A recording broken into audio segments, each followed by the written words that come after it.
produktif. Coba dicari beritanya dulu, mendingan begitu daripada keliru. Apa untungnya sebar kabar palsu, daripada nanti kamu yang malu. Cek dulu, daripada nanti kamu yang malu. Cek dulu, siapa tahu hoax. Yup. Hello,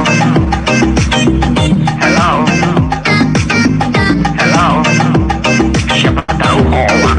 Yup. Hello,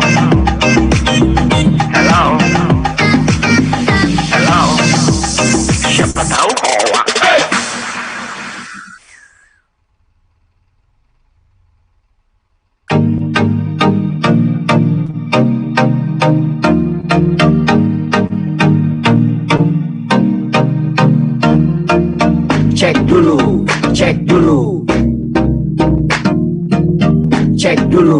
Cek dulu.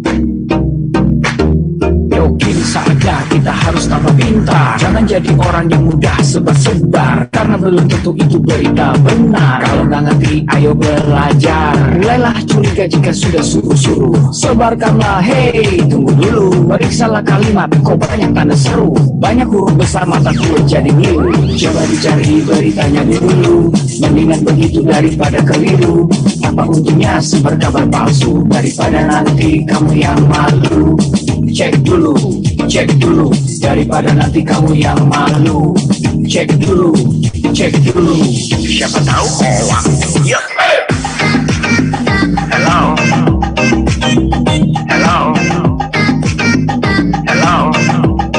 siapa tahu hoax.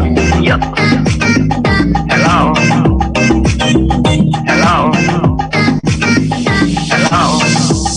siapa tahu hoax. Hoax itu konten yang negatif, tujuannya itu ya provokatif. Paling cocok buat orang yang sensitif. Kalau ke gue ya gak efektif, tapi semua suka yang positif. Misalnya video yang inspiratif, meme yang lucu, itu juga sih positif, kreatif, dan produktif. Coba dicari beritanya dulu, mendingan begitu daripada keliru. Apa untungnya sebar kabar palsu, daripada nanti kamu yang malu. Cek dulu, daripada nanti kamu yang malu. Cek dulu, siapa tahu hoax. Yup. Hello,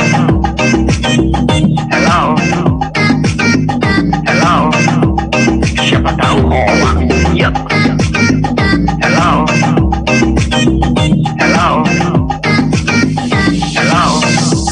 siapa tahu hoax.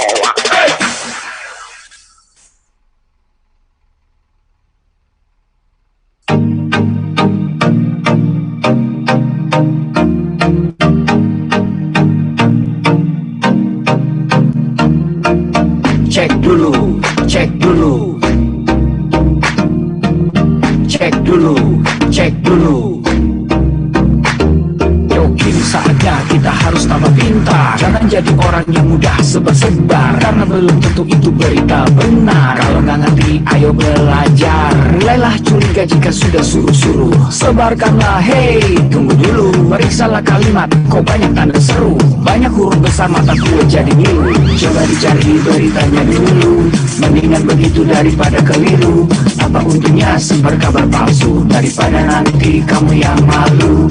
Cek dulu, daripada nanti kamu yang malu. Cek dulu, siapa tahu hoax. Yup. Hello,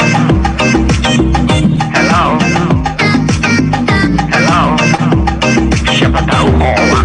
Yup. Hello,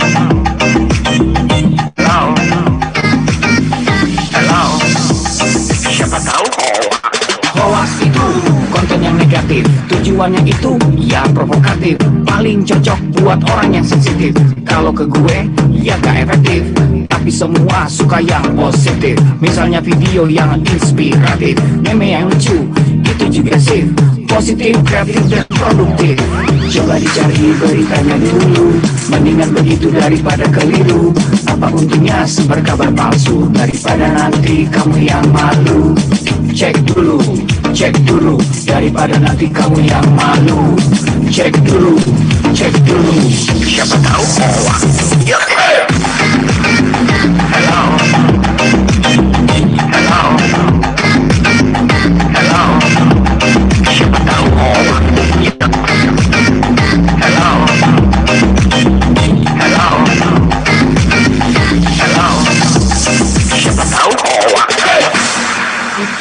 progress.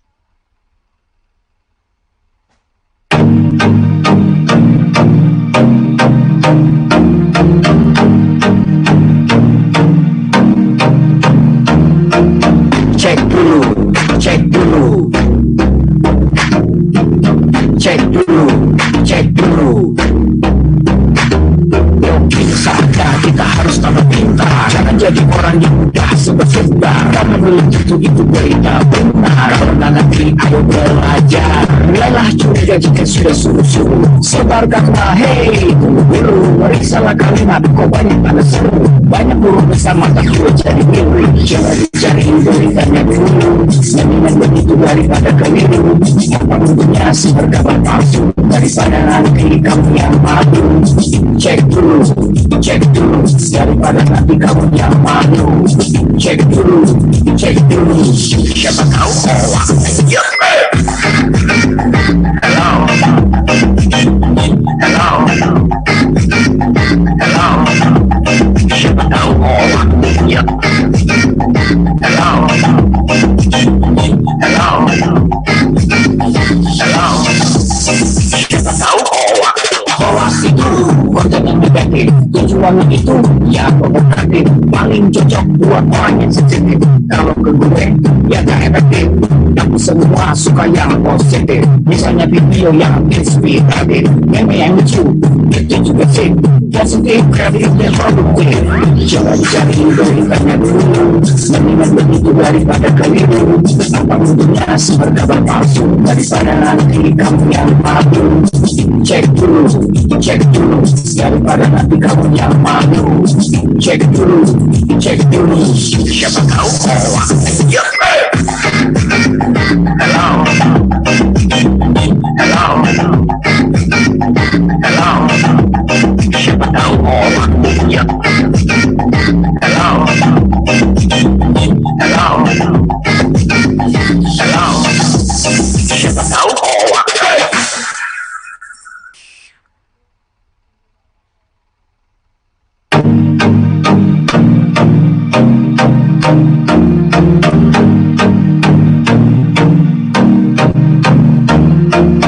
Cek dulu, cek dulu,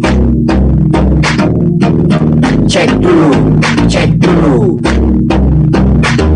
Mungkin saja kita harus tambah pintar, jangan jadi orang yang mudah sebar-sebar, karena belum tentu itu berita benar. Karena nanti ayo belajar, lelah curiga jika sudah suruh-suruh, sebarkanlah hei tunggu dulu, meriksalah kalimat kok banyak tanda seru, banyak burung besar mata tua jadi milik. Jangan dicari beritanya dulu, mendingan begitu daripada keliru.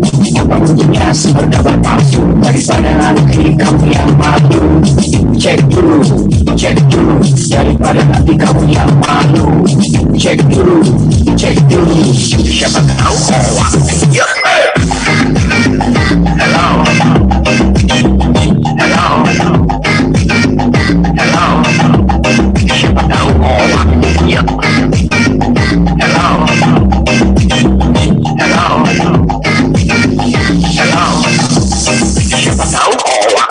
Hoax itu konten yang negatif, tujuannya itu ya provokatif, paling cocok buat orang yang sensitif. Kalau ke gue ya gak efektif, tapi semua suka yang positif, misalnya video yang inspiratif, meme yang lucu, itu juga sih positif, kreatif dan produktif. Coba dicari beritanya dulu, mendingan begitu daripada keliru.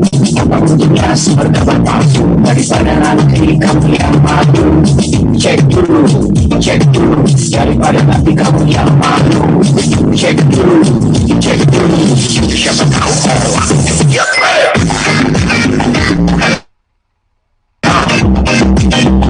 Hello, hello, siapa tahu hoax. Hello, hello, hello, siapa tahu hoax.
Selamat datang di Indonesia Makin Cakap Digital. Di 34 provinsi, 514 kabupaten kota, diikuti oleh 500.000 data digital. Inilah Indonesia Makin Cakap Digital.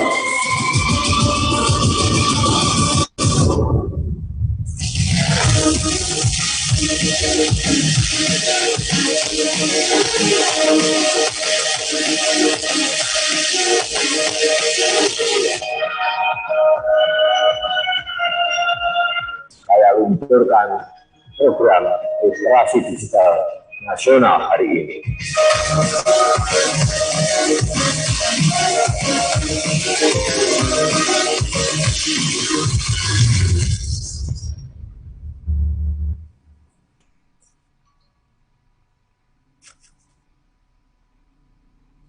Bismillahirrahmanirrahim. Assalamualaikum warahmatullahi wabarakatuh. Salam sejahtera bagi kita semuanya. Shalom, Om Swastiastu, Namo Buddhaya, Salam Bajikan. Yang saya hormati para Menteri Kabinet Indonesia Maju, para Gubernur, Bupati, dan Wali Kota di seluruh tanah air Indonesia, hadirin dan undangan yang berbahagia. Pandemi membuka kesempatan luas bagi kita untuk melakukan transformasi digital secara besar-besaran. Pembangunan infrastruktur digital terus kita percepat. Ekonomi digital, terutama untuk UMKM, terus diperbanyak dan terus ditingkatkan. Pemerintahan digital juga terus diperkuat dan masyarakat disiapkan agar lebih cakap digital. Insya Allah pada akhir tahun 2022, 12.548 desa kelurahan akan terjangkau sinyal 4G. Percepatan 10 tahun lebih maju dari rencana sebelumnya yang selesai pada tahun 2032. Infrastruktur digital tidak berdiri sendiri. Jadi saat jaringan internetnya telah tersedia, harus diikuti kesiapan pengguna internetnya agar manfaat positif internet dapat dioptimalkan untuk membuat masyarakat semakin cerdas dan produktif. Sebaliknya, efek negatifnya harus dapat terus ditekan, terus diminimalkan. Bapak Ibu yang saya hormati, tantangan di ruang digital semakin besar, sangat besar. Konten-konten negatif terus bermunculan. Kejahatan di ruang digital terus meningkat.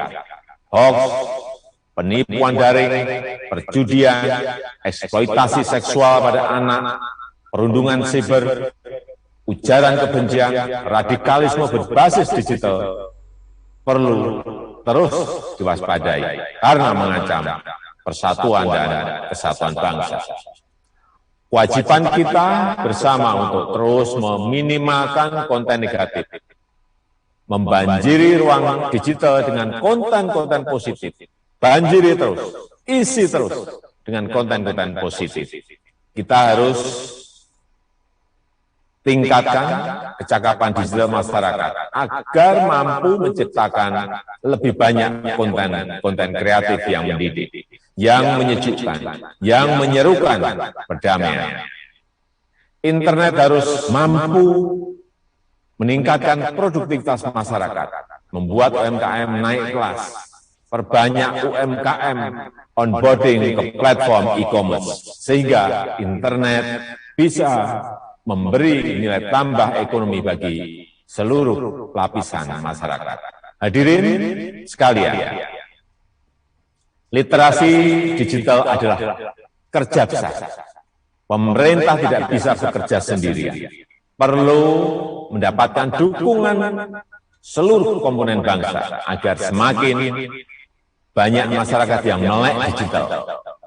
Saya memberikan apresiasi kepada 110 lembaga dan berbagai komunitas yang terlibat dalam program literasi digital nasional ini. Saya harap gerakan ini menggelinding dan terus membesar, bisa mendorong berbagai inisiatif di tempat lain, melakukan kerja-kerja konkret di tengah masyarakat, agar makin cakap memanfaatkan internet untuk kegiatan edukatif dan produktif. Saya rasa itu yang bisa saya sampaikan, dan dengan mengucap Bismillahirrahmanirrahim, saya luncurkan program literasi digital nasional hari ini. Terima kasih. Wassalamualaikum warahmatullahi wabarakatuh. Om Santi Santi Santi Om. Namo Buddhaya.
Halo, selamat siang. Selamat datang kepada para peserta yang sudah hadir dalam acara literasi digital yang diselenggarakan oleh Kominfo dengan hashtag Makin Cakap Digital, di mana pengetahuan dan kecakapan untuk menggunakan media digital, alat-alat komunikasi atau jaringan dalam menemukan, mengevaluasi, menggunakan, membuat informasi, dan memanfaatkannya secara sehat, bijak, cerdas, cermat, tepat, dan patuh hukum dalam rangka membina komunikasi dan interaksi dalam kehidupan sehari-hari.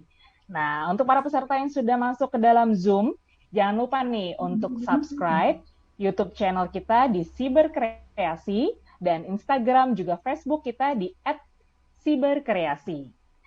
Baik, teman-teman juga di akhir acara nanti bisa mengisi post-test. Ini caranya saya sebutkan dulu ya. Para peserta harus mengisi link registrasi terlebih dahulu yang sudah dilakukan sebelum acara ini dimulai. Bagi para peserta yang belum mengisi link registrasi, bisa klik link registrasi yang sudah dicantumkan di chat box. Silakan nih mengisi registrasi terlebih dahulu. Setelah melakukan registrasi, teman-teman akan mendapatkan token berupa angka. Jadi tokennya berupa angka tersebut nanti akan menjadi password untuk mengisi post-test. Pastikan teman-teman yang sudah mengisi registrasi untuk mendapatkan token post-test akan mendapatkan e-sertifikat nanti diberikan setelah semua teman-teman mengisi post-test. Baik, tema kita hari ini luar biasa adalah budayakan internet sehat. Bersama saya, moderator Gibi Mahalani, dan keynote speech kita Dr. Andes Haji Syamsuar MSI, Gubernur Provinsi Riau. Ada narasumber kita, nah kita mau menyapa narasumber kita dulu nih. Ada Mbak Nova Yohana, Esos MIKOM, dosen ilmu komunikasi Universitas Riau. Halo, sudah ada fotonya ya di flyer ya, jadi bisa melihat juga. Halo Mbak. Halo Mbak Gaby, selamat siang. Ada narasumber kita juga, Mas Andi Maslan. Halo Mas Andi Maslan. Selamat siang Ibu. Aduh, kedengaran suara saya. Ya. Iya, beliau adalah Kaprodi Teknik Informatika Universitas Putra Batam. Lalu yang ketiga ada Kak Jody Caprinata. Halo Kak Jody. Halo Mbak Gaby, apa kabar?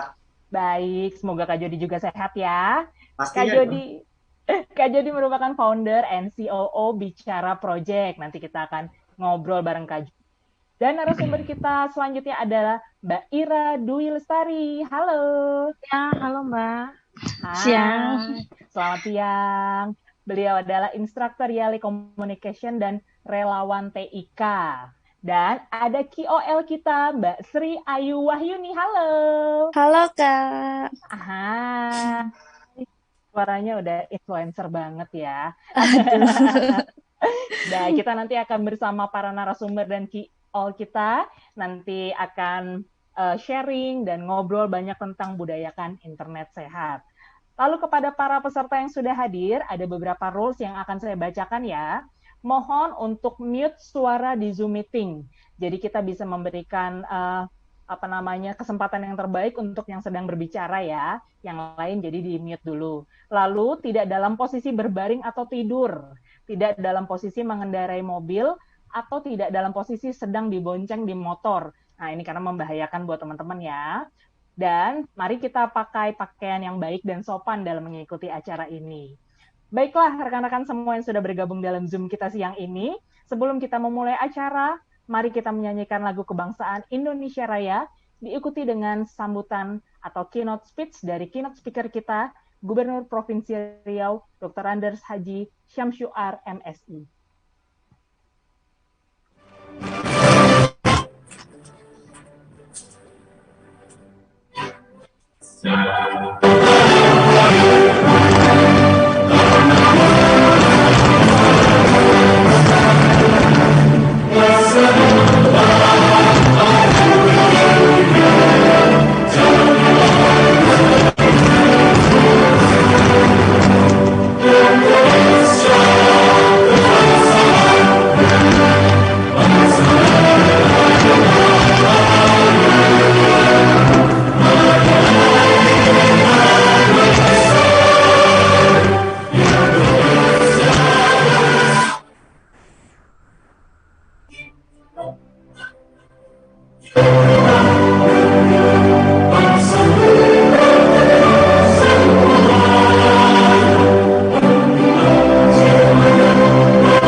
sejahtera bagi kita semua.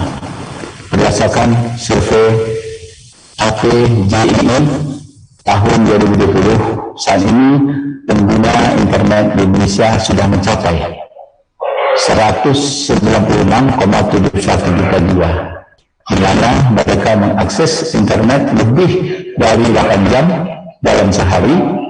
Untuk itu diperlukan peningkatan literasi digital bagi masyarakat untuk mengimbangi perkembangan teknologi digital ini. Kementerian Komunikasi dan Informatika bekerjasama dengan Gerakan Nasional Literasi Digital Siber, Kreasi dan Pemerintah Daerah Provinsi Riau melaksanakan rangkaian webinar Indonesia Makin Cakap Digital yang dilaksanakan mulai bulan Mei hingga Desember tahun ini. Saya, Samsuar Gubernur Riau, mendukung kegiatan ini untuk menambah kecakapan digital masyarakat di wilayah Provinsi Riau agar dapat memanfaatkan internet dan teknologi digital untuk hal-hal yang positif dan kreatif, menambah daya saing. Salam sehat selalu. Wassalamualaikum warahmatullahi wabarakatuh.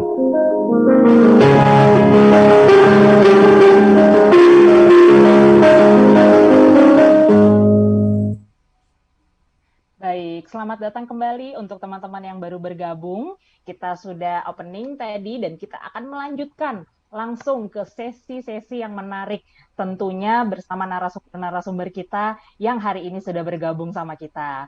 Nah, dengan tema budayakan internet sehat dan dengan hashtag Makin Cakap Digital, kita akan memulai sesi-sesi kita yang menarik ke depan. Yang pertama saya mau menyapa narasumber saya yang pertama, yaitu Kakak Jody Caprinata. Halo.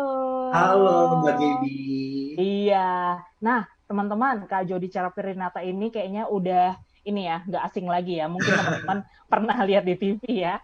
Hari ini Kak Jody akan membawakan tema tentang cyber safety. Nah, sebelumnya aku mau bacain dulu nih tentang profilnya Kak Jody. Jadi Kak Jody Caprinata ini telah menyelesaikan studi pada program bisnis ekonomik di Unisa Daguna Business School. Betul ya Kak ya? Pada tahun 2016. Menekuni dunia public speaking sebagai news anchor hingga profesional MC yang telah memberikan kesempatan mengisi acara di berbagai korporasi ternama se-Indonesia, serta aktif pula di dunia entertainment sebagai talent nih di beberapa brand komersil. Makanya kita nggak asing nih kayaknya ngeliat wajahnya Kak Jody ya.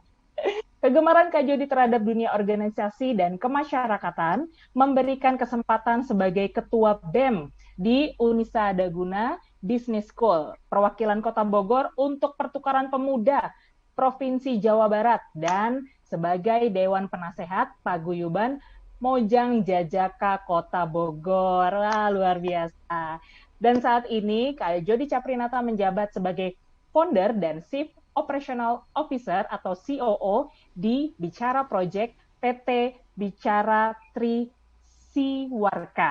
Oke, Kak Jody sudah siap nih menyampaikan ininya hari ini, temanya, topiknya? Sudah siap banget dari pagi. Aku nggak sabar sharing sama semua partisipan di sini tentang pentingnya internet sehat, Kak Gaby. Siap, Kak Jody. Aku boleh share dulu ya? Ya, silakan. Waktunya 20 menit untuk Kak Jody bisa sharing dengan kita. Silakan, Kak. Baik. Sambil aku aktifkan dulu ininya. Nah. Mantap. Keluar, Kak. Sip. Baik. Udah muncul? Sudah, Kak. Baik. Mantap. Kita mulai, Kak Gidi ya. Silakan. Jadi, semua partisipan yang hadir di sini, saya, Jody Caprinata, akan menyampaikan sebuah tema tentang tips dan pentingnya internet sehat. Wah, emang internet sehat itu penting banget gak sih? Nah, sebelum saya masuk ke tema selanjutnya, saya ingin mengibaratkan seperti ini. Ada sebuah sungai. Di dalamnya ini banyak ikan di dalamnya. Kita semua adalah ikan. Ada saya, misalkan ikan tongkol, Kak Gaby ikan gurame, ada kamu ikan mas, ada ikan salmon, dan ikan lain-lainnya. Di dalam sungai itu ada arus yang sangat besar. Arusnya ini kita sebut dengan digitalisasi. Kita, ikan-ikan di dalamnya ini bukan lagi mendapatkan pertanyaan, wah, penting nggak ya digital? Wah, butuh nggak ya digital? Tapi kita sudah berada di dalam arus ini. Mau nggak mau, siap nggak siap, kita harus bisa mengontrol diri kita agar tidak terbawa arus, tapi bisa memanfaatkan dunia digital ini, dunia internet ini. Nah, kalau misalkan aku kasih statement, memang benar gak sih hidup kita ini di tahun 2021 sudah serba digital? Aku beri satu sampelnya ya, beberapa sampelnya. Kalau dulu, mungkin 10 tahun yang lalu, judulnya masih Life and Digital, kehidupan dan digital. Tapi untuk tahun sekarang, di tahun 2021, udah gak ada N-nya, udah in, life in digital, sudah hidup dalam digital. Bener nggak ya? Nih, sekarang aku sampel satu, melakukan komunikasi. Kalau dulu pengen ngobrol sama temennya, harus datang ke rumahnya. Kangen sama pacarnya, harus datang bawa martabak ke rumah pacarnya. Sekarang cukup chat, cukup video call, udah tersalurkan komunikasinya. Itu pertama. Yang kedua, kegiatan bisnis. Kegiatan bisnis berbondong-bondong di zaman sekarang yang biasanya kita jualan konvensional secara offline, sudah beralih ke online. Kalau aku berikan sebuah sampel, pasti sekarang banyak yang belanja all shop. Iya, itu sebuah proses digitalisasi. Karena hidup kita sudah sebagiannya digital. Selanjutnya lagi, ada ini. Wah, nggak kebaca nih. Nah, media studi. Belajar. Ditambah lagi ada pandemi. Sekarang belajar yang dulu kita tatap muka, ditambah pandemi langsung ketemu seperti ini, webinar. Webinar ini adalah sebuah media studi yang dilakukan secara digital. Selanjutnya ada lagi memenuhi kebutuhan. Yang tadi belanja online, kalau dulu kan kalau mau belanja bisa langsung ke swalayan. Kalau sekarang, aduh, mager mau di rumah aja. Langsung buka handphone, tinggal klik, datang barangnya. So digital banget kehidupan kita ya. Masih ada nggak sih contoh lainnya? Coba, ada lagi nggak? Nah, mencari hiburan. Dulu bosan harus nonton ke pertunjukan, ke gedung-gedung pertunjukan ya. Ada istilah zaman dulu, istilah ayah ibu saya itu layar tancap misbar, gerimis bubar. Kalau lagi nonton, itu gerimis pada bubar. Kalau sekarang nggak harus keluar, cukup di rumah, buka Instagram, buka TikTok, buka YouTube, sudah bisa mendapatkan hiburan. Ada lagi, banyak personal branding. Kalau dulu ingin menyampaikan, saya adalah seorang profesional MC, harus berbicara dulu ke orang, ngasih tahu dulu, effortnya luar biasa. Sekarang cukup tulis di Instagram kita, I am professional MC, personal branding. Sudah terjadi saat ini. Ada lagi, memperluas koneksi. Cari teman, tinggal add di Facebook. Mau tambah teman, tinggal follow di Instagram. Tinggal kita follow back ya. Dan selanjutnya yang paling menarik, yang lucu ini ada mencari jodoh. Kebayang nggak sih mencari jodoh aja tuh udah serba digital sekarang. Banyak aplikasi, saya nggak mau sebutin aplikasinya apa aja, ntar ketahuan saya menggunakannya. Bercanda ya. Jadi sekarang mencari jodoh aja tuh bisa digital. Dari hal-hal ini, dari hal yang biasa kita lakukan, dan ternyata sekarang sudah serba digital, menandakan kehidupan kita sudah bukan lagi ada di dunia yang nyata. Tapi kehidupan kita sudah ada juga di dunia maya. Permasalahannya dan tantangannya, apabila di dunia nyata, kita sudah menjadi orang yang baik, sudah menjadi orang yang sehat, sudah menjadi orang yang keren luar biasa. Bagaimana caranya di dunia digital, di dunia maya, kita menjadi orang yang baik juga, yang keren juga, yang luar biasa, dan pastinya punya impact yang positif. Nah, sekarang saya mau kasih tips yang sangat sederhana bagaimana cara menjadikan diri kita orang yang sehat, baik itu di dunia nyata maupun di dunia maya melalui sampel yang sangat sinkron. Ini nih. Jadi kalau untuk menjaga diri tetap sehat dalam dunia nyata, biar saya kasih sampel yang gak jauh-jauh ya dan lebih relevan, sama halnya menjaga diri tetap sehat dalam dunia nyata. Wah, seperti apa? Ini nih. Kalau di dunia nyata kita mengkonsumsi makanan baik agar tetap sehat, betul? Ya. Kita konsumsi sayur, kita konsumsi buah, menghindari lemak-lemak, menghindari mecin-mecin, biar sehat.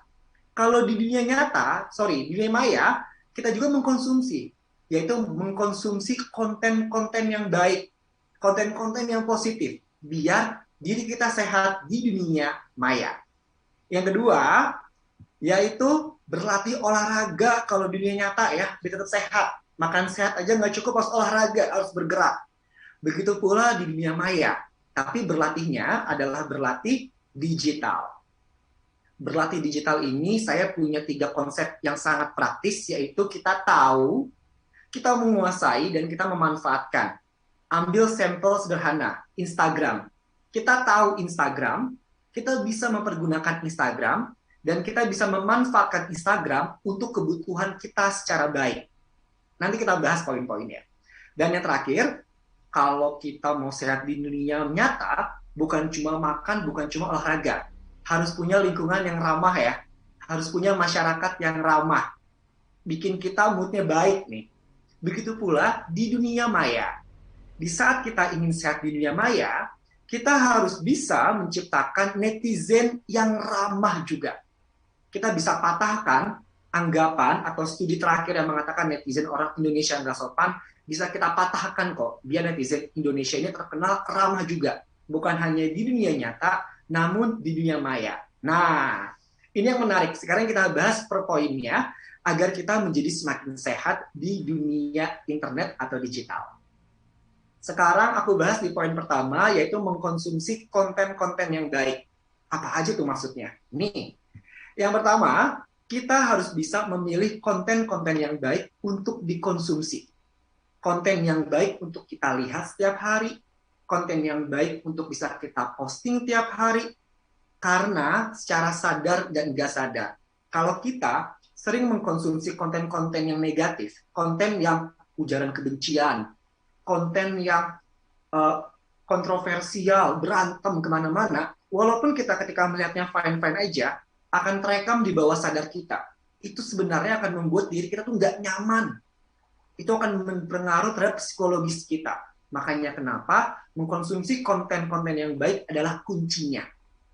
Nah, selanjutnya, ini dia. Kalau di dunia nyata ada virus COVID-19, ada virus flu, ada virus yang lain-lain. Di dunia maya juga ada virus-virus. Nama virusnya, kalau yang biasa common kita dengar, ada malware. Malware itu virus-virus kayak Trojan, virus worms yang membuat komputer kita rusak ya. Nah, ada juga spyware. Spyware ini yang membuat pin-pin kita, identity kita bisa terbongkar. Dia bisa spy namanya. Satu lagi adware.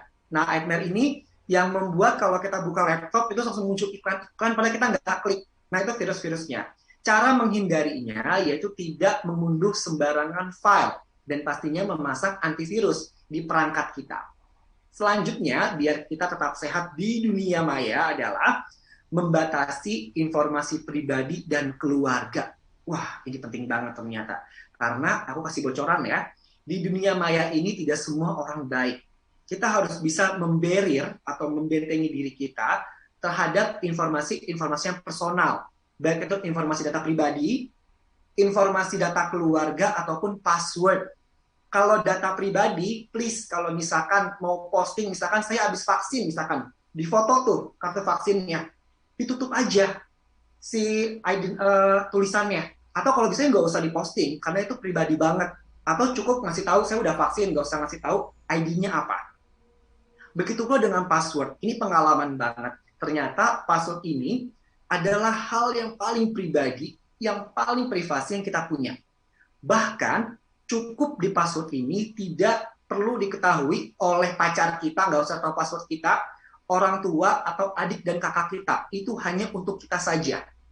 Kalau ada anekdot ketika saya mengikuti webinar juga yang mengatakan seperti ini, gunakanlah password seperti menggunakan underwear.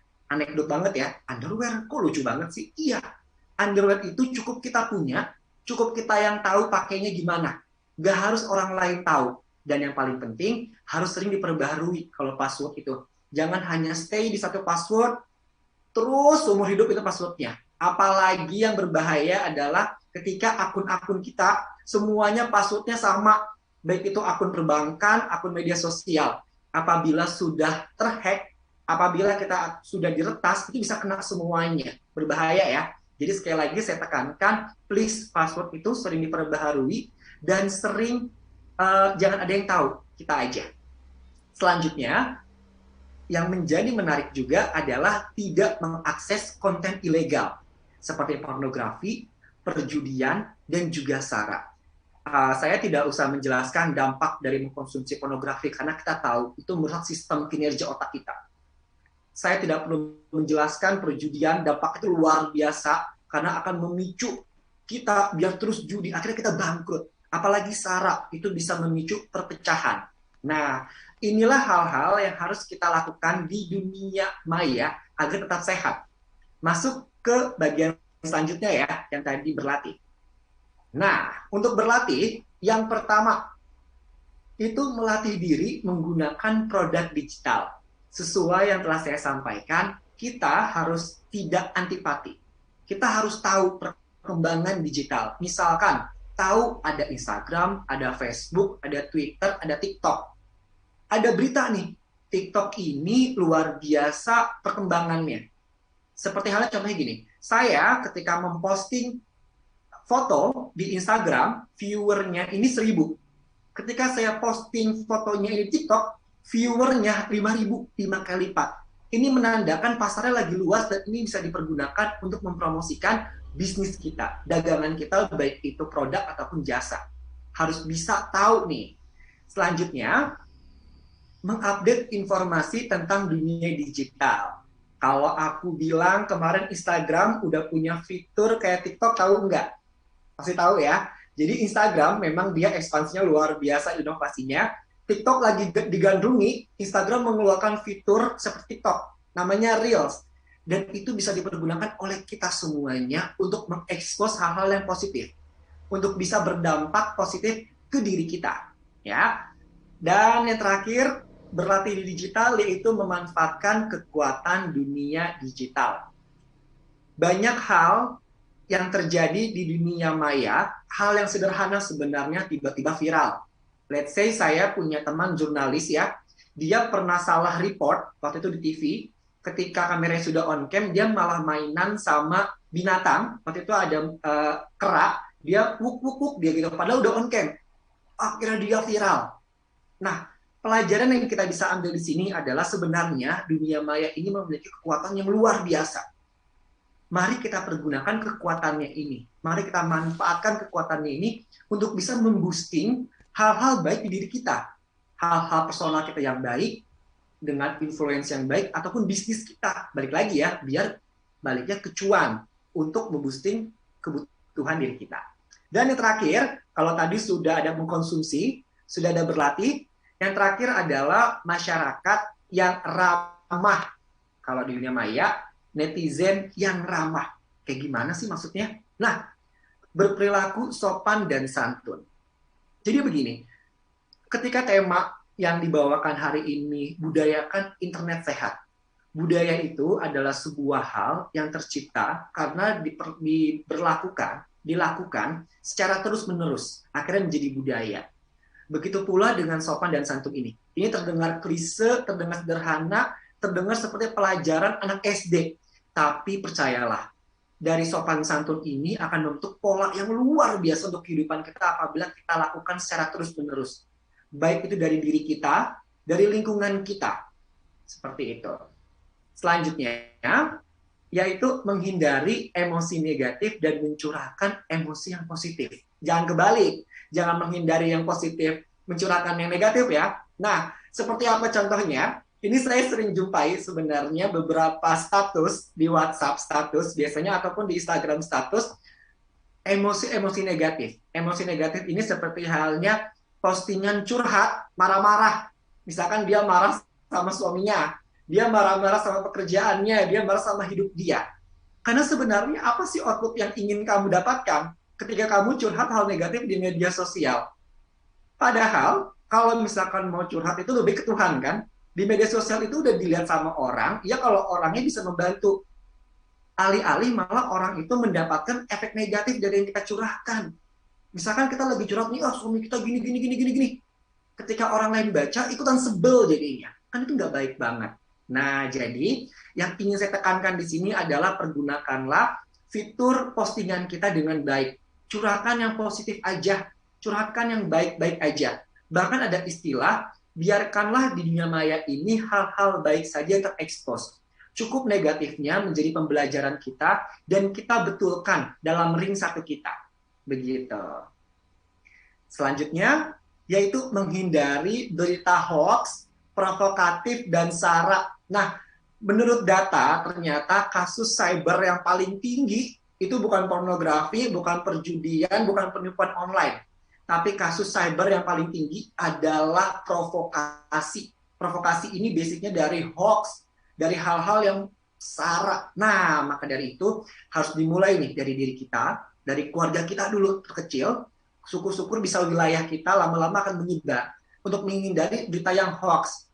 Saring sebelum sharing, ini pasti istilah yang sering didengar ya. Mendapatkan berita jangan langsung diposting. Kak Jody mau mengingatkan, Kak ya. Jody mau mengingatkan 4 menit lagi. Siap, dikit lagi ya. Oke, jadi tangkallah berita hoax dengan mensaring terlebih dahulu. Nah, karena waktunya dikit lagi, aku mau ngasih tahu semua partisipan di sini, emang apa sih manfaatnya di saat kita mempergunakan internet yang sehat? Yang pertama, di saat kita mempergunakan internet secara sehat, kita bisa happy. Kalau di kehidupan nyata kita sudah cukup berat, tapi kita mempergunakannya secara positif media sosialnya, itu akan menimbulkan happy. Jangan sampai udah di dunia nyata negatif, dunia maya juga negatif, nggak boleh. Harus positif semuanya. Karena hidup cuma sekali, harus positif terus ya. Selanjutnya adalah bisnis. Melalui digital yang dipergunakan secara baik, internet yang dipergunakan secara baik akan menghasilkan ekspansi bisnis yang sangat luar biasa untuk kita semuanya. Selanjutnya, branding. Yang tadi saya sampaikan, branding ini adalah hal yang sangat penting. Jika ada sesi lebih lanjut, nanti aku mau ngasih tahu, branding ini adalah hal yang sangat krusial dan bisa menentukan harga nilai jual kita. Dengan branding, kita misalkan harga kita per bulan 10 juta, kita bisa dihargai 15 juta sampai 20 juta dengan branding yang baik. Selanjutnya, yang terakhir, yaitu dengan koneksi. Sesuai istilah silaturahmi, memperbanyak rezeki, koneksi juga memperbanyak perjalanan bisnis kita dengan baik. Nah, apabila internet bisa dimanfaatkan dengan sehat, tempat hal inilah yang bisa didapatkan dari happy, bisnis yang baik, branding yang oke, dan koneksi yang bermutu. Dan terakhir, sebelum sesi ini saya cukupkan, saya ingin mengutip quote dari Bung Karno, bangunlah suatu dunia di mana semua bangsa hidup dalam damai dan persaudaraan. Begitu pula di dunia maya. Begitu pula di dunia digital. Bangunlah kehidupan yang damai dan penuh persaudaraan. Agar kita semuanya happy, kita semuanya bahagia, dan kita semua sama-sama bisa mendapatkan manfaat sebesar-besarnya dari dunia digital. Akhir kata, saya Jody Kaprinata, saya kembalikan ke Mbak Gaby. Thank you, Kak Jody. Luar biasa. Ini mendengarkan sharingnya manfaat internet bikin happy yang pertama. Benar ya, harusnya ya bikin happy aja ya. Ngapain harus jadi nggak enakan gara-gara internet gitu. Thank you Kak Jody untuk sharingnya. Nah, bagi rekan-rekan yang ada di Zoom ini yang mau bertanya kepada para narasumber kita, tadi sudah ada Kak Jody yang membahas tentang cyber safety, tips dan pentingnya internet sehat. Nah, bagi teman-teman yang punya pertanyaan, sudah mulai bisa nih mengetik pertanyaannya di kolom chat. Nanti bisa ditunjukkan kepada siapa pertanyaannya, lalu pertanyaannya apa. Jadi nanti di akhir acara, saya bisa bacakan dan nanti dijawab oleh narasumber kita. Dan bagi 10 penanya yang terpilih, pertanyaannya dibacakan, akan mendapatkan voucher e-money sebesar Rp100.000. Luar biasa nih. Nah, kita tanpa berlama-lama akan langsung ke narasumber kita yang kedua. Halo, Kak Ira. Halo, Mbak Gaby. Iya, Kak Ira hari ini akan membawakan sharing dengan tema digital skill, basic skill tentang hardware dan software dan penggunaannya. Wow, jarang-jarang nih cewek yang bawain tentang hardware dan software ya. Biasanya cowok. Oke, langsung saja dipersilakan waktunya 20 menit ke depan kepada Kak Ira Dwi Lestari. Silakan Kak. Oke, pertama saya mengucapkan terima kasih kepada Mbak Gaby ya, sudah memberikan kesempatan. Kemudian saya ingin mengucapkan terima kasih juga kepada seluruh warga kota Kampar Riau. Salam kenal, saya dari Kalimantan Barat. Oke, saya langsung izin share screen-nya ya, Mbak. Silakan Mbak. Oke, saya...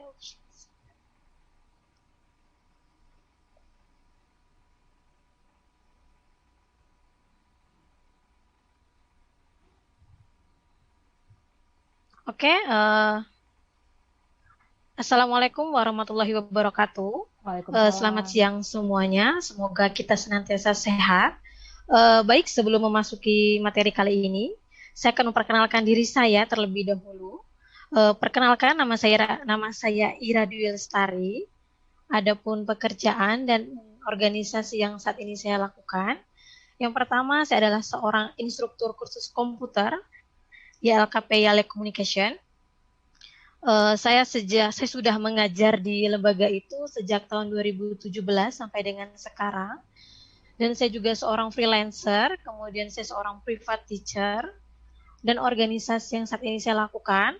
Pertama, saya adalah salah satu anggota blogger Kuburaya di Kalimantan Barat. Kemudian saya juga seorang pengurus relawan TIK bagian wilayah Kalimantan Barat. Berikut adalah informasi kontak yang teman-teman bisa hubungi. Ada media sosial saya, Instagram, ada WhatsApp, dan lain-lain. Oke, sebelum memasuki materi, saya ingin memperkenalkan kepada teman-teman semua tentang komunitas saya, yaitu Relawan TIK. Jadi Relawan TIK ini sudah ada dari Sabang sampai Merauke. Dan khususnya yang saya bahas ini di kegiatan provinsi saya, Kalimantan Barat.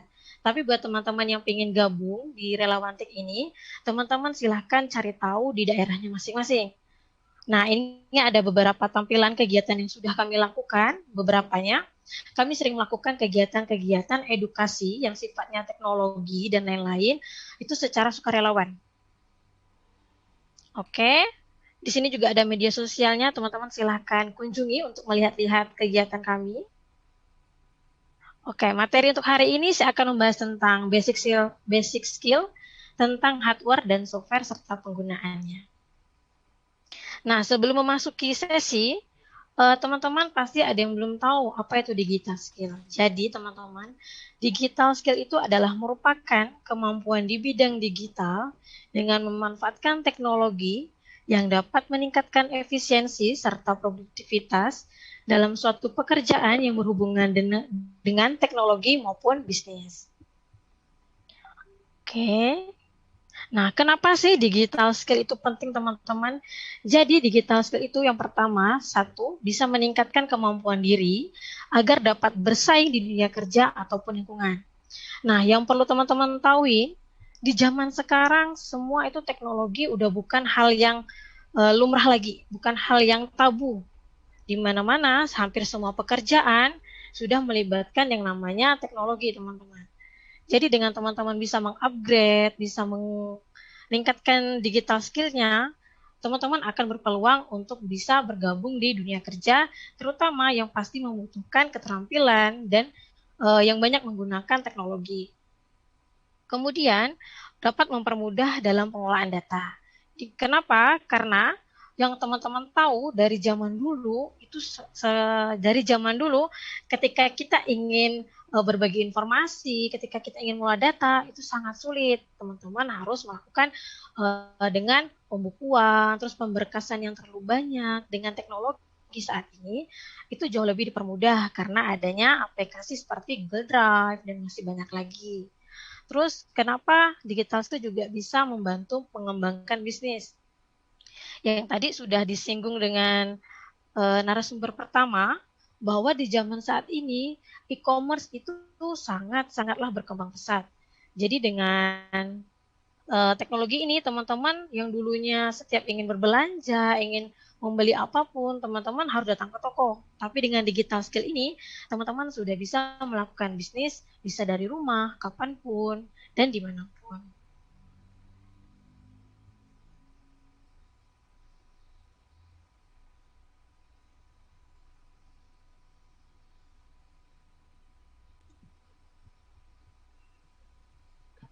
Nah, untuk memasuki materi, pertama-tama saya ingin membuka wawasan teman-teman dulu tentang hardware dan software itu apa. Jadi teman-teman, di dalam dunia komputer, kita sudah pasti sangat tidak asing mengenal istilah hardware begitupun software. Kenapa? Karena semua komponen penyusun tersebut merupakan satu kesatuan perangkat komputer yang tidak akan dapat dipisahkan. Nah, kenapa seperti ini? Kita analogikan seperti teman-teman ketika punya perangkat komputer, laptop, laptop, gadget yang bagus pun ketika teman-teman tidak mendukungnya dengan software yang baik, ya teman-teman juga tidak akan bisa menggunakan itu. Kurang lebih seperti itu gambarannya. Nah, adapun poin materi yang akan kita bahas hari ini, yang pertama yaitu adalah pengertian hardware dan software, fungsi hardware dan software, kemudian tipe-tipe hardware dan software, kemudian contoh hardware dan software serta penggunaannya. Nah, pertama kita memasuki hardware. Apa sih hardware itu? Jadi teman-teman, hardware adalah komponen perangkat keras yang terdapat pada suatu perangkat komputer di mana perangkat ini teman-teman dapat lihat dengan mata, teman-teman dapat rasakan, teman-teman dapat pegang. Nah, seperti itu hardware. Kemudian apa sih fungsinya? Jadi, fungsi hardware ini adalah untuk mempermudah pengelolaan file ataupun data di mana hampir semua bidang pekerjaan sudah menggunakan hardware, yang mana spesifikasi masing-masing sudah berbeda tergantung dengan kebutuhannya kita masing-masing. Dan nanti di sini setiap perangkat itu akan menjalankan semua fungsinya secara lengkap. Kemudian jenis-jenis hardware. Nah, di sini jenis-jenis hardware yang itu adalah pertama sebagai perangkat masukan, yang kedua perangkat pengolahan data, yang ketiga perangkat keluaran, yang keempat perangkat penyimpanan, serta yang kelima yaitu adalah perangkat tambahan. Yang akan saya bahas yang pertama itu adalah perangkat masukan. Jadi nanti perangkat masukan ini berfungsi untuk menerima input dari user. Nah, user itu siapa? User itu adalah kita yang menggunakan, yang menjalankan. Kemudian nanti masukan dari user ini akan diproses menjadi informasi lain. Datanya bisa berupa gambar, bisa berupa video, bisa berupa teks maupun audio. Nah, kemudian setelah nanti diterima, beberapa hardware ini nanti juga akan bertugas untuk memproses masukan dari user tadi. Nah, perangkat ini disebut juga biasanya sebagai otak komputer, yang kemudian nanti masukan atau perintah ini akan diproses lagi dan diteruskan ke perangkat output atau perangkat keluaran. Contohnya itu ada CPU, kemudian ada RAM. Selanjutnya yaitu perangkat keluaran. Nah, nanti setelah diproses dari perangkat pengolahan data, perangkat ini akan memberikan keluaran sesuai dengan perintah atau masukan yang telah diinput oleh user, yaitu pengguna tadi. Bentuknya, hasilnya bisa berupa teks, bisa berupa video, bisa berupa gambar, ataupun tulisan. Nah, contohnya perangkat keluaran itu ada monitor, ada speaker, begitupun printer, dan masih banyak lagi. Kemudian perangkat penyimpanan. Nah, seperti namanya, fungsi dari perangkat ini yaitu untuk menyimpan informasi, bisa berupa data, baik itu nanti datanya di dalam komputer ataupun di luar. Nah, contohnya yaitu ada hard disk, kemudian juga ada flash disk. Kemudian perangkat tambahan. Nah, perangkat ini berfungsi atau bertugas membantu nanti komputer untuk melakukan tugas yang diinput dari pengguna. Bantuannya bisa berupa mode, dan masih banyak lagi. Nah, berikut ini adalah contoh-contoh perangkat hardware atau perangkat keras. Ada CPU, ada power supply, ada hard disk, ada motherboard, ada sound card, ada GPU dan VGA card. Kemudian ada monitor yang bentuknya LCD, LED, tabung. Kemudian ada casing, ada keyboard, terus ada mouse atau touchpad. Kemudian ada speaker dan headset dan printer. Dan ini masih banyak lagi contoh-contoh perangkat hardware di luar. Nah, pasti teman-teman pun udah nggak asing lagi dengan perangkat-perangkat ini, atau mungkin teman-teman sudah pernah menggunakannya. Kemudian kita akan langsung masuk ke bagian software. Nah, teman-teman, software ini adalah sebuah perangkat lunak yang berwujud program ataupun aplikasi yang mampu menjalankan semua perintah sesuai dengan fungsinya masing-masing. Jadi, kalau software ini kebalikannya dari hardware. Kalau hardware tadi, teman-teman bisa lihat perangkatnya, teman-teman bisa rasakan perangkatnya, bisa teman-teman pegang. Kalau software, teman-teman bisa lihat, tapi teman-teman tidak bisa merasakan atau tidak bisa memegangnya. Merasakannya dengan mata batin. Oke.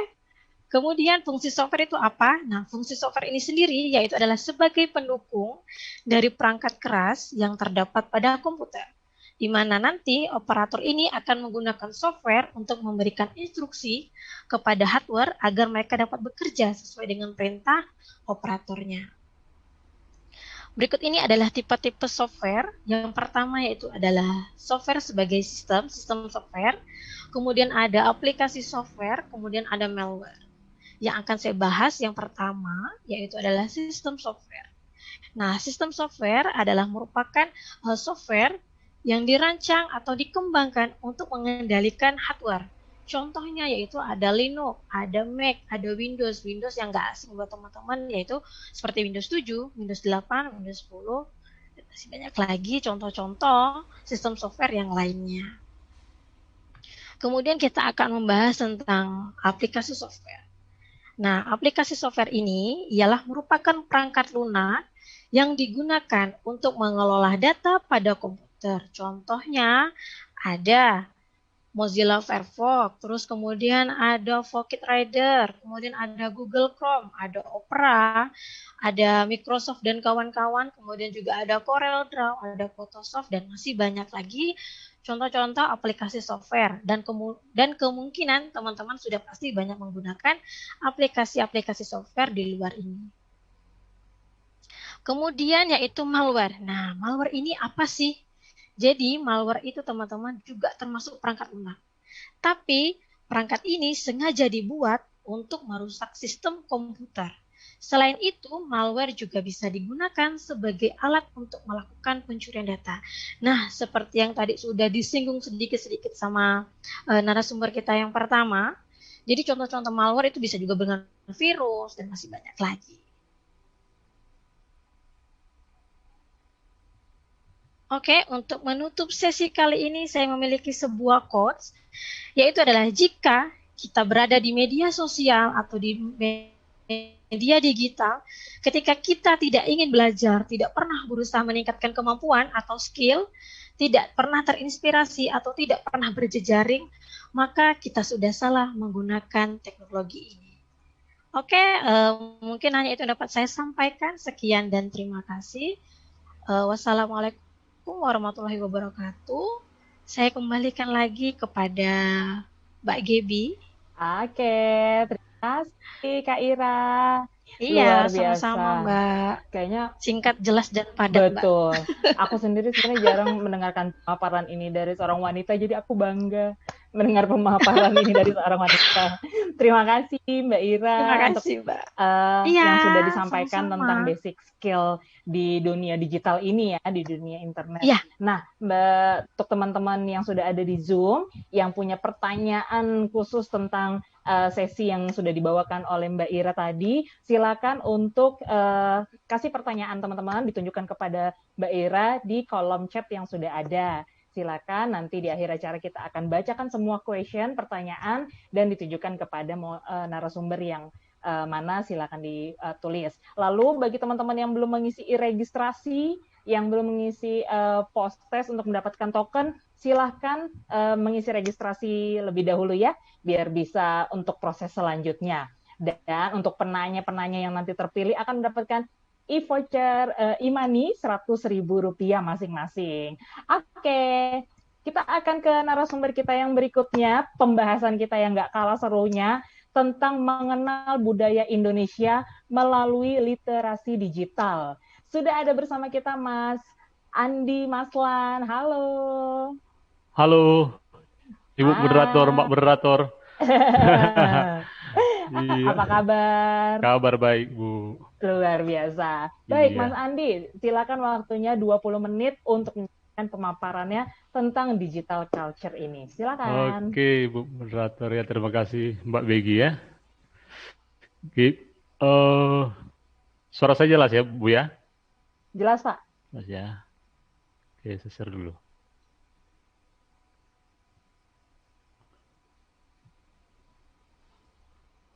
Bisa Pak share screen-nya? Ya. Oke, mantap. Sedikit lagi keluar. Oke. Silakan di... Kelihatan? Bisa. Iya, tinggal di slideshow. Oke, keluar Pak. Silakan. Oke. Ya, Assalamualaikum warahmatullahi wabarakatuh. Selamat siang untuk kita semua. Salam sejahtera ya. Yang terhormat Bapak Gubernur Riau ya, tadi yang sudah memberikan kata sambutan tadi. dan yang terhormat Mbak Moderator, ya, para narasumber dan juga Mbak Sri Wahyu kalau nggak salah sebagai Key Opinion Leader ya. Jumpa lagi kemarin di webinar yang sama ya. Dan yang saya banggakan peserta webinar ya, baik itu dari mahasiswa ataupun siswa, guru ya, ataupun masyarakat umum yang telah mengikuti webinar ini. Ya, jadi sebelum saya menyampaikan materi berkaitan dengan mengenal budaya Indonesia ya, menggunakan digital literasi. Jadi perkenalkan diri dulu ya, saya Andi Maslan. Jadi saya lahir di Sungai Guntung, Riau. Jadi asli memang Riau, lahir di Riau. Tapi beda kabupaten ya. Jadi saya di Indragiri Hilir, kebetulan acara ini diadakan di Kampar ya. Di Pak Kampar, tapi itu berbatasan juga.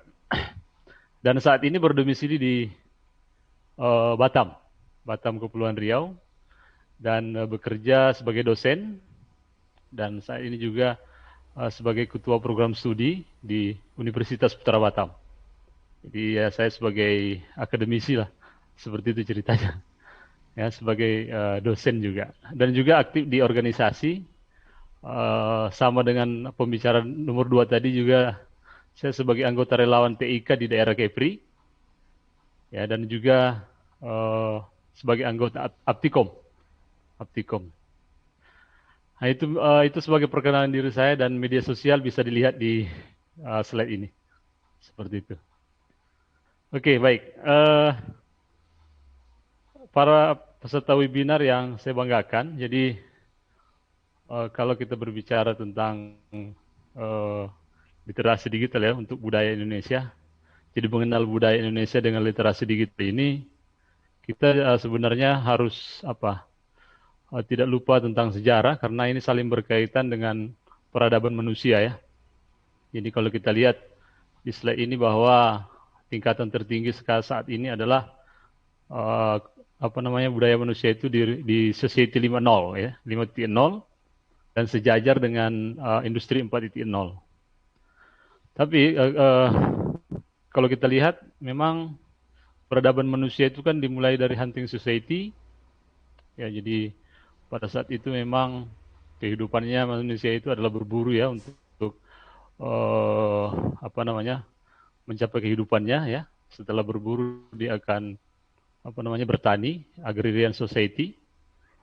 Terus setelah itu dia masuk ke industrial society. Nah, ini industrial society ini cikal bakal yang namanya revolusi industri 1.0 saat itu ya. Yang mana revolusi industri 1.0 sudah memanfaatkan energi uap untuk menggerakkan berbagai mesin, salah satunya misalkan kereta api gitu ya, pada saat itu. Jadi itu revolusi industri 1.0, jadi sejajar dengan industrial society. Nah, kemudian bergeser lagi ke information society. Nah, information society ini adalah di mana pada saat itu masyarakat sudah mengenal teknologi komputer ya. Jadi semua informasi-informasi sudah mulai didapatkan oleh masyarakat saat itu. Kenapa? Karena semua industri atau instansi pemerintah itu sudah memanfaatkan komputer untuk melakukan pekerjaannya, untuk melaksanakan pekerjaannya. Ya. Dan komputer saat itu atau bisa disebut dengan revolusi industri 3.0. Ya, 3.0. Terus setelah peradaban manusia di information society tadi bergeserlah ke yang saat ini ya, 5.0 itu, atau yang dikenal dengan super smart society. Nah, jadi super smart society ini di dalamnya lah salah satunya yang kita bahas hari ini tentang literasi digital itu. Jadi semua pekerjaan manusia itu sudah memanfaatkan teknologi gitu ya, dan manusia semua terhubung dengan sistem digital ya, seperti itu. Jadi revolusi industri 4.0 itu memang sejajar atau bisa dikatakan dengan society 5.0, seperti itu.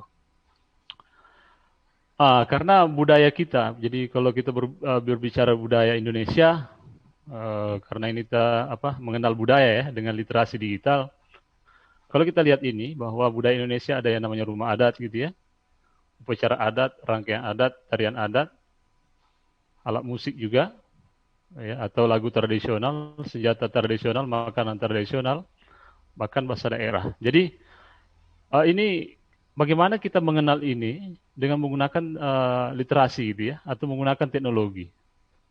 Apalagi di era saat ini kan kita kalau misalkan ingin berkunjung ke rumah adat gitu ya, ke rumah adat itu kan harus datang langsung. Nah, bagaimana agar di saat era sekarang ini era digital semua, bagaimana biar bisa kita mengenal budaya ini gitu ya.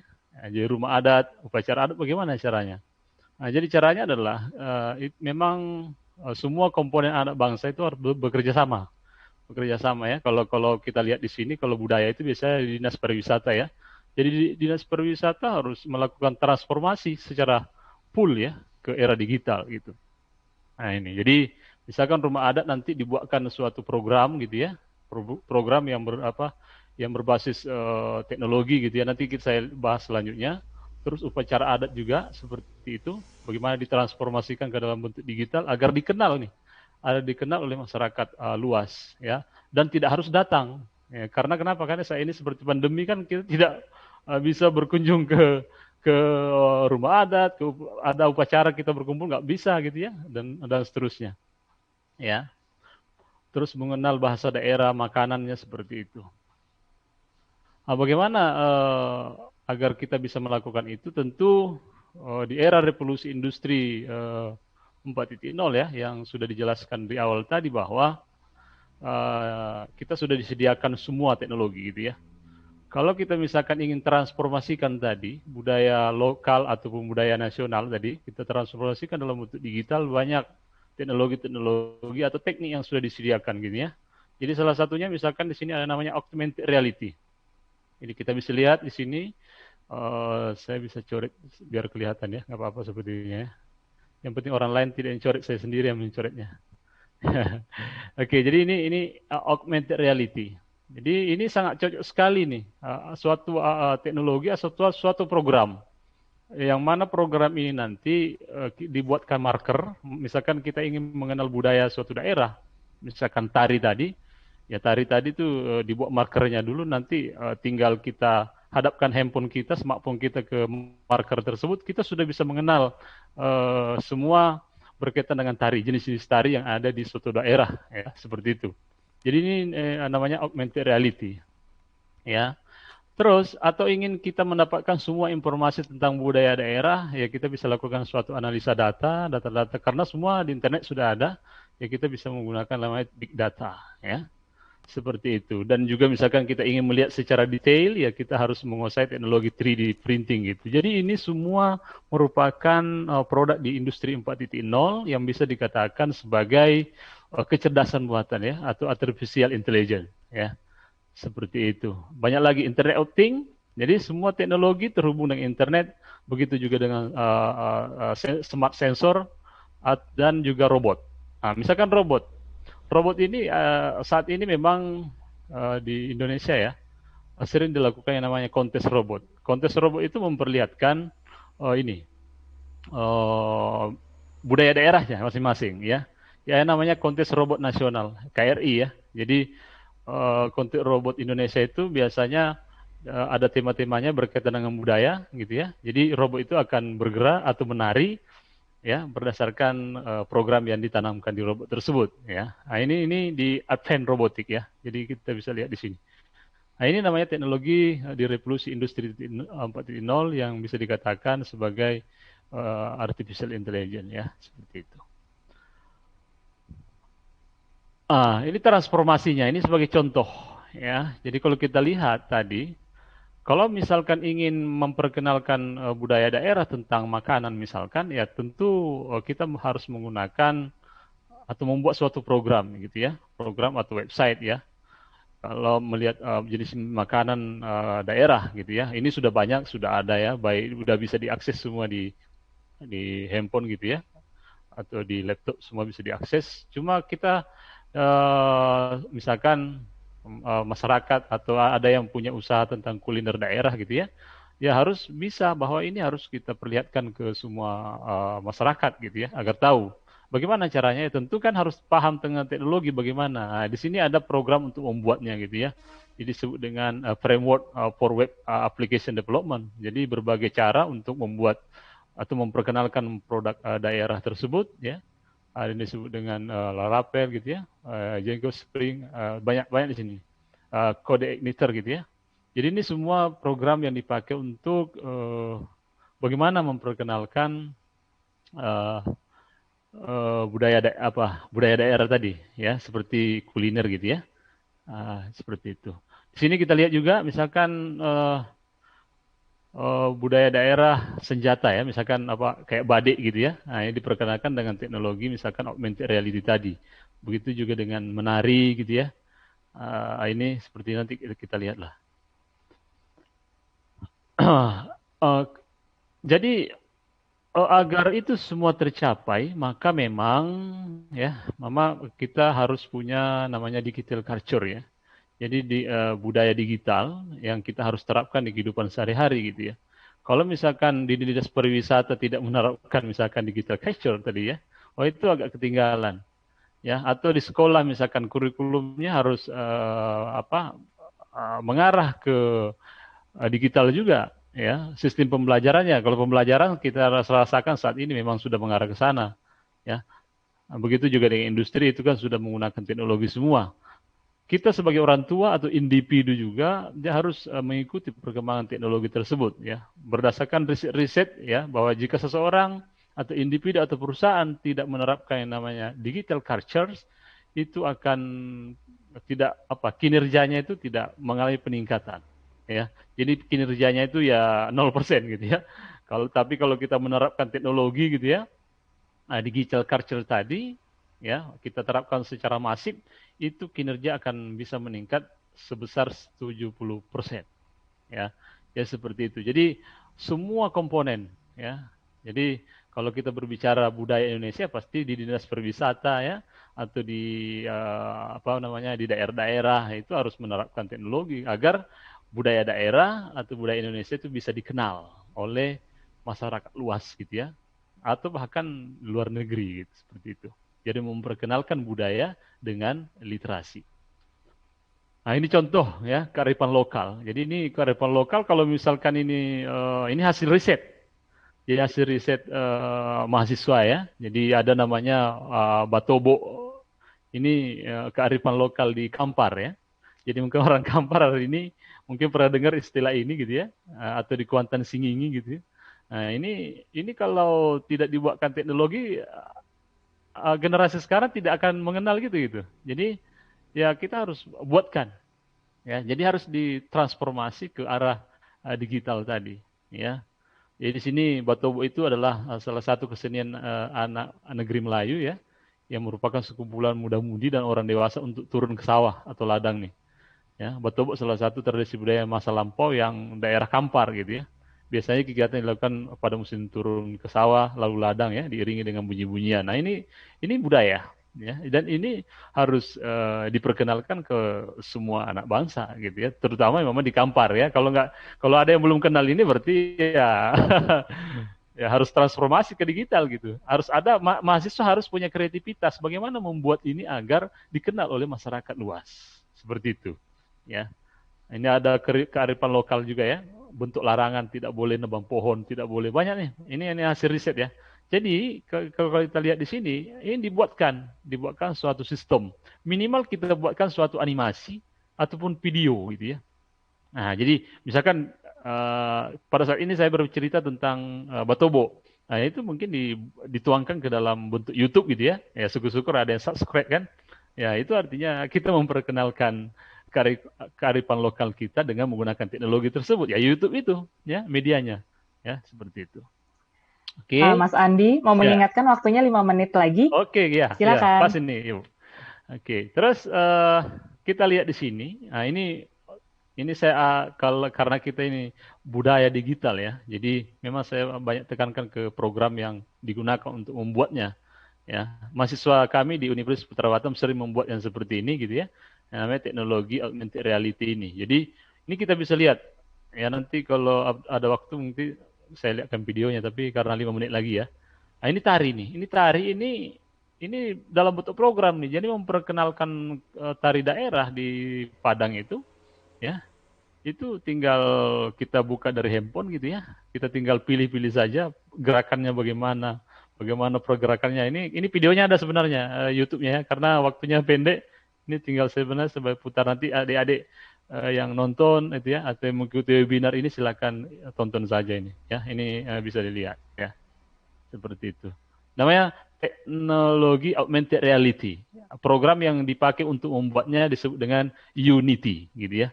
Nah, Unity itu. Jadi yang mengikuti seminar mungkin mahasiswa atau siswa silakan browsing. Cari aja teknologi augmented reality, software-nya apa ya. Itu akan kelihatan semua.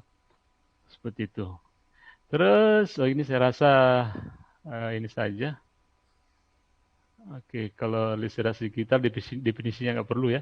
Untuk itu maka untuk mengenal budaya Indonesia maka kita harus memang kerjasama ya.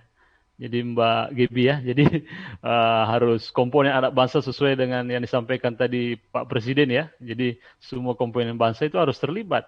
Di satuan pendidikan juga harus terlibat. Peserta didik itu misalkan siswa atau mahasiswa ya, tenaga pendidik, dosen dan guru, gitu ya. Sistem pembelajarannya bagaimana agar misalkan bisa membuat program agar bisa memperkenalkan budaya daerah tersebut dalam bentuk program atau sistem gitu tadi ya. Jadi harus bekerja sama. Kenapa? Karena ini saling beririsan untuk mencapai yang namanya literasi digital. Jadi saling beririsan, ya, nah, seperti itu. Oke, jadi ini kondisi pendidik kita saat ini ya, kita ya online learning, ya, webinar juga dan lain sebagainya. Ya, saya rasa ini sudah paham semua, teman-teman semua sudah menggunakan ini untuk proses pembelajaran ya. Nah, itu yang perlu saya sampaikan Mbak Gebi ya tentang budaya ya. Jadi mengenal budaya dengan literasi digital tadi. Sekian, terima kasih. Baik, Ya, thank Gebi. you. Terima kasih Mas Andi untuk sharingnya. Poin pentingnya adalah sesuai pesan tadi bahwa untuk mencapai literasi digital ini, untuk mencapai makin cakap digital ini adalah perlu kerjasama dari kita semuanya. Ya. Jadi semua komponen, baik kita yang anak-anak muda yang mungkin lebih terbuka dengan digital, ayo gunakan digital dengan baik, seperti yang juga sudah disarankan ya oleh narasumber sebelumnya, dan juga seperti yang Mas Andi sudah bilang, ini juga menjadi kerjasama bagi para pengajar dan pendidik ya. Memulai mulai belajar biasa dulu aja udah susah ya, apalagi harus menciptakan sesuatu di situ gitu. Luar biasa, kita apresiasi juga untuk tenaga pengajar dan pendidik. Terima kasih Mas Andi untuk pemaparan dan sharingnya.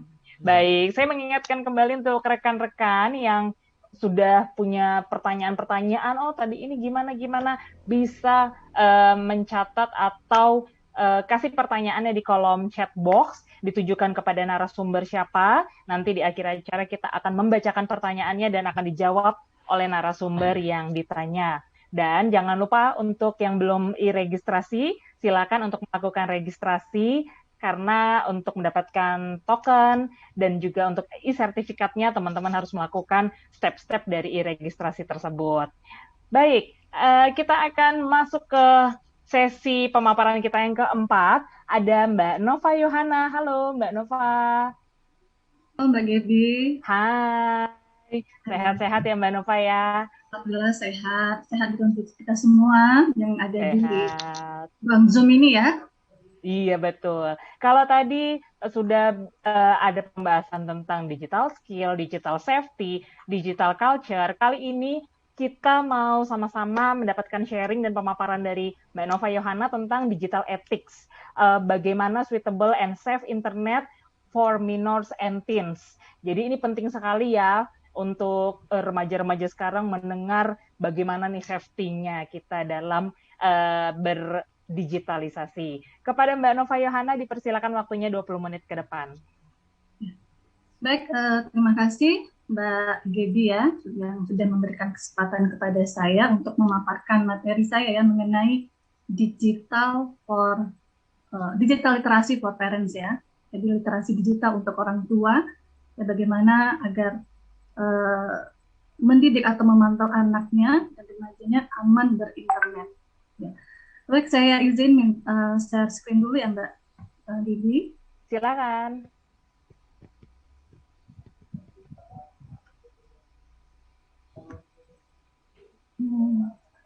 Sambil Mbak Nova Yohana menyiapkan screen-nya, saya mengingatkan kembali untuk teman-teman yang memberikan pertanyaan kepada Mas Andi, Mbak Ira, Mas Jody, bisa masukkan pertanyaannya di chat box, nanti kita akan bacakan. Jangan lupa dikasih tahu ditujukan kepada siapa ya pertanyaannya. Mbak Nova, ada yang bisa dibantu? Sebentar, Mbak. Oke. Baik. Sambil ya Mbak Nova ya, saya kasih pengumuman untuk teman-teman yang ada di ruang Zoom ini. Untuk penanya terbaik nanti kita akan pilih 10. Di akhir akan saya bacakan pertanyaan-pertanyaannya dan dijawab oleh narasumber. Nanti akan mendapatkan e-money sebesar 100.000 masing-masing. Jadi berikan pertanyaan yang terbaik Anda, karena pertanyaan ini saya yakin bukan buat Anda saja, tapi banyak yang ada di Zoom ini juga membutuhkan informasi lebih banyak lagi, sehingga kita dapat mencapai hashtag kita makin cakap digital. Dan dengan literasi digital ini, kita semua, tentunya warga Indonesia, makin cakap digital. Sudah bisa nampaknya Mbak Nova, iya? Jadi sudah terlihat ya? Sudah. Jelas ya?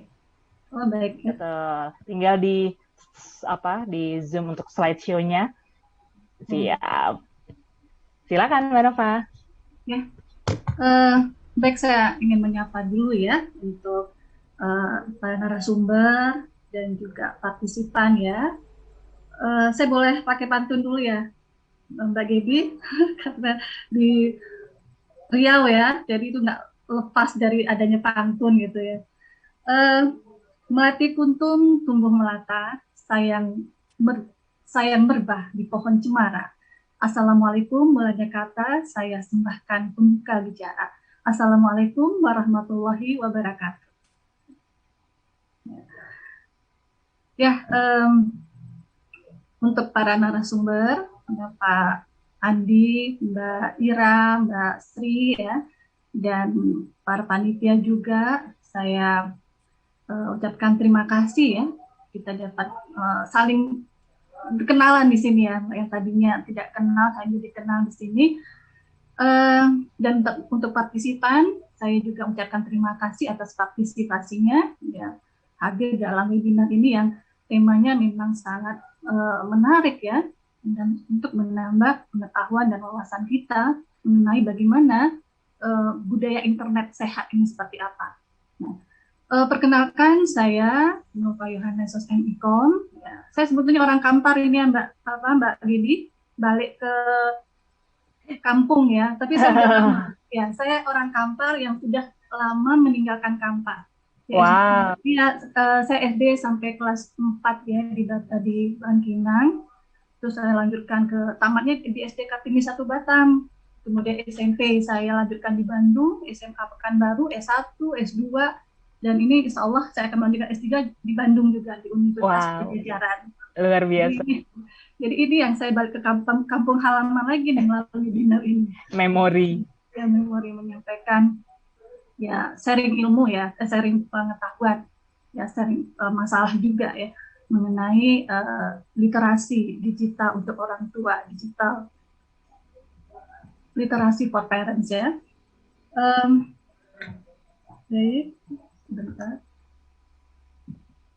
Nah ini tema saya angkat ya Mbak ya, digital literasi for parents adalah literasi digital. Nah ini saya menggunakan bahasa kearifan lokal ya, bahasa Melayu, tunjuk ajar orang tua mendidik anak di era digital ini.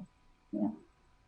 Nah, sebetulnya ini saya mengambil tema ini itu berangkat dari keprihatinan ya, keprihatinan saya juga mungkin keprihatinan kita semua ya, bagaimana kita melihat maraknya penggunaan internet ya.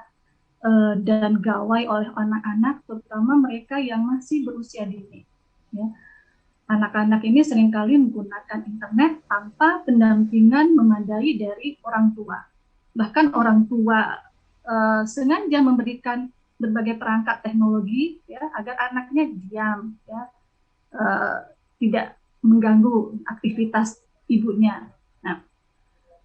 Nah ini yang sangat miris sekali ya. Dan kemudian juga saya beberapa tahun ini juga itu meneliti mengenai bagaimana implementasi program pemerintah yang sangat baik sekali ya untuk mewujudkan cita-citanya Indonesia menuju Indonesia layak anak 2030.